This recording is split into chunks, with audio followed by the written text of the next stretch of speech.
сайн байцгаана та бүхэнд энэ өдрийн мэндийг хүргэе. За өчигдөр бол нийслэлийн онцгой комисс суралцсан. Нийслэлийн онцгой комисс суралдаад нийслэлийн засаг даргын 2020 оны 2 сарын 26-ны өдрийн А223 дугаар захирамж гарсан байгаа.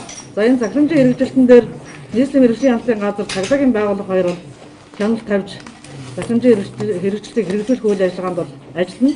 За өнөөдөр та бүхэнд бид өнөөдөр Улаанбаатар хотод энэ коронавирусын дэгдэлт дэлхийн одоо 38 орнд бол дэгдсэн байгаа.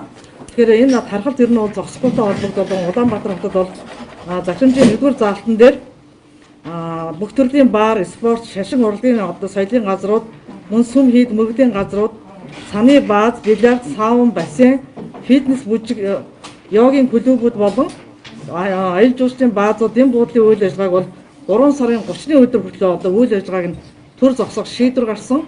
Энэ шийдвэрийн хүрээнд бол цагдаагийн байгууллага, мэргэжлийн хамтын байгууллага хоёр бол өчигдөр оройноос эхлээд мэдээллүүдийг хүргэж байгаа. За өнөөдрийн байдлаар бол энэ бүх газруудыг зогсноо.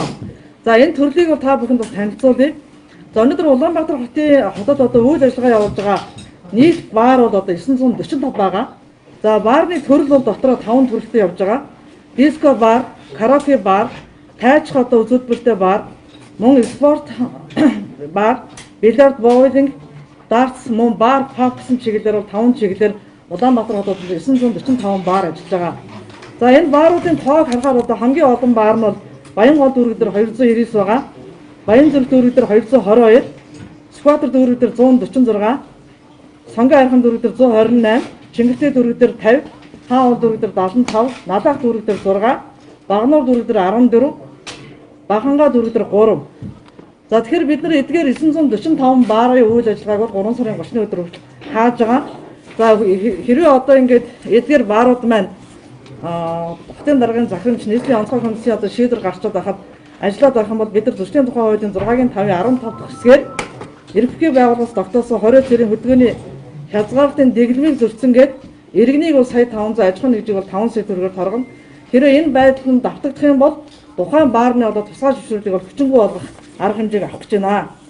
За дараагийн асуудал бол бид нар Улаанбаатар хотод байгаа дэм буудлуудыг хааж байгаа. За дэм буудлын хувьд бол Улаанбаатар хотод бол 310 дэм буудал байгаа. 9 дүүрэгт.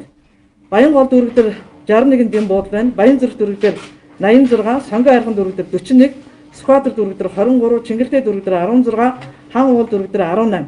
За дэм буудал гэдэг маань ихэвчлэн бол мотелийн зохион байгуулалтаар байгуулагдсан буудлууд байгаа. Гэр хороо нэлээдгүй байгаа. За ингээд Улаанбаатар хотод үйл ажиллагаа явуулж байгаа 310 дэм буудал 3 сарын 30-ны хүртэл одоо бас үйл ажиллагааг нь хориглож байна. За амралтын газар Улаанбаатар хотод 69 бий. Амралтын газар гэдэг нь совилолтой амралтын газар биш. Дан амралтын газрууд, совилын газрууд бол ажиллана. Амралтын газрууд 69-аас хаах гэж байна. Жуулчны одоо 64 бааз байгаа. Энэ ихэвчлэн бол одоо налах тэрэлжид байгаа, хаан уул дээр байгаа. За энэ 4 газрыг хаах гэж байна. 64 газрыг. За Улаанбаатар хотод 87 саун үйл ажиллагаа явуулж байгаа. За сауны үйл ажиллагааг бас хаах гэж байгаа. Бассейнуудыг бас хааж байгаа. За эдгээр хааж байгаа сар шинийн өмнө гэсэн ярьж ирсэн сүм хийдийн асуудлуудыг. За сүм хийдийн асуудал бол Улаанбаатар хотод 321 байгаа. Одоо өнөөгийн байдлаар Улаанбаатар хотод бол шашны бол 15 урсгал байна. Өөрөлдвөл Буддагийн христийнх гээд ингээд жижигхэн одоо мусульман гэдэг нийтдээ 321 одоо сүм хийдээр дамжуулан шашны 15 урсгал бол Улаанбаатар хотод бол үйл ажиллагаа явуулдаг.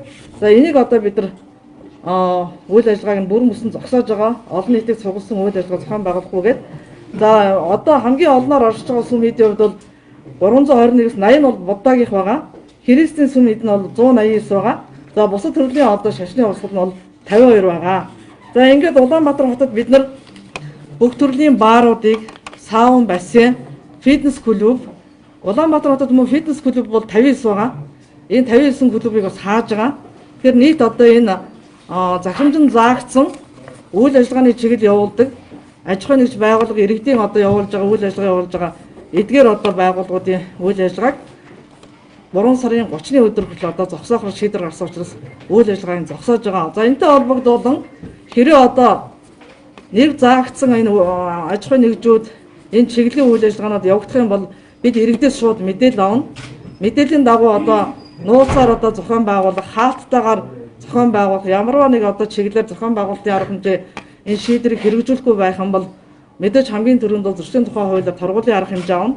дараагийн асуудал бол үйл ажиллагаа явуулж байгаа тусгай зөвшөөрлийг нь хүчингү болгоод тухайн салбарт дахиж энэ бизнесийг хийх боломжгүй болох энэ арга хэмжээ хүртэл эзлэн авнаа. Тэгэхээр та бүхэн маань одоо бас энэ дэлхийд даяар одоо тарсан энэ аюулт одоо өвчний талаар дэлхийн 38 орнд байгаа. Энэ өвчин бол тархаж байгаа. Энэтэй холбогдоод бид нар энэ хөл хорой цээр тавьж байгаа. Энэ хөл хорой цээрийг одоо бас ягшлуудаа хэвшүүлж ажилласаа гэдэг одоо бас ард иргэдээс бас хүсэж байгаа. За ташаа мэдээлэл бас өчигдөр бас явагдаад байгаа. Хүнсний чиглэлийн үйлдвэрлэл, хүнсний чиглэлийн бүх худалдаа явнаа. Энд бол ямар нэгэн одоо хаагдж байгаа асуудал байхгүй. Харин хүнсний чиглэлийн худалдаа зах, худалдааны төвүүд, хүнсний дэлгүүрүүд юуг анхаарах ёстой гэхээр ариутгалаа юм сайн анхаарах ёстой.